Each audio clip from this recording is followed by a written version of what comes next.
আমার মতন যেসব মায়েরা আছেন, যাদের সন্তানরা খুব ভালো হয়, স্বভাব চরিত্রে ভালো হয়, তারা খুব মনের দিক থেকে ভালো হয়, সেই সব মায়েদের উদ্দেশ্য করে কিছু বলছি। মনকে শক্ত করুন, শক্ত করে এগিয়ে চলুন। সন্তান ঠিক মানুষ হবে। বাবারা তো অনেকটাই শক্ত হন, অত সহজে চোখের জল পড়ে না। কিন্তু মায়েরা হয় ভীষণ দুর্বল। সন্তানকে যদি কেউ আঘাত করে, কেউ কটূক্তি করে, কেউ খারাপ কথা বলে, মায়েদের সঙ্গে সঙ্গে চোখ দিয়ে জল বেরিয়ে আসে। কেউ যদি আপনাকে বলে আপনার সন্তান একটু এরকম না, একটু অ্যাবনর্মাল, সঙ্গে সঙ্গে সামনাসামনি প্রতিবাদ করুন। বলো না, আমার সন্তান অ্যাবনর্মাল নয়, খ্যাপা নয়, ও একটু অঙ্কেতে কম, ও একটু রিডিং পড়াতে কম, ও একটু মেলামেশা করতে পারে কম। আর তারপর থেকে তাদের সঙ্গে এমনভাবে কথা বলবেন, বুঝিয়ে দেবেন যে তোমার সঙ্গে কথা বলতে আমি ইচ্ছুক নই। দেখবেন আস্তে আস্তে সে বুঝে যাবে এবং কথা বলা বন্ধ করে দেবে। এইসব মানুষদের থেকে এড়িয়ে চলবেন। অনেক লড়াই, অনেক কষ্ট করে তাদেরকে এগিয়ে নিয়ে যেতে হয় এবং সমাজের কিছু মানুষ আছে সেই সব মায়েদের আঘাত করে আনন্দ পায়।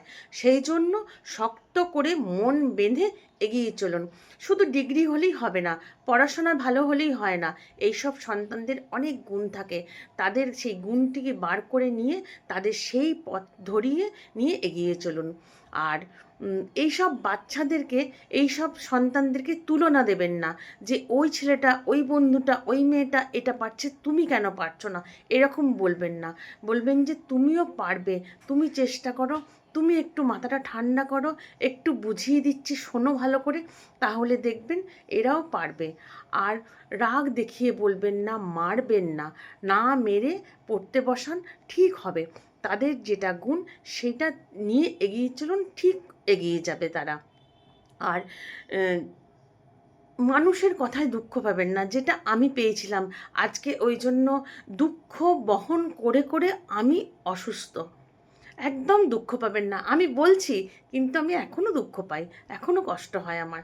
কিন্তু অনেক মারা আছে এরকম দুর্বল নয় আমার মতন, আমি জানি, শক্ত। তবু বলছি যে মনকে শক্ত করে এগিয়ে চলুন আর এই সব মানুষদেরকে এড়িয়ে চলুন।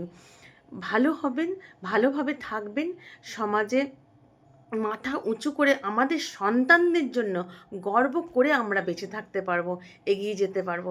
সবাই ভালো থাকবেন, সুস্থ থাকবেন এবং আনন্দময় জীবনযাপন করবেন। চলুন, আবার একটু রেডি হয়ে আবার যাব দোকানে।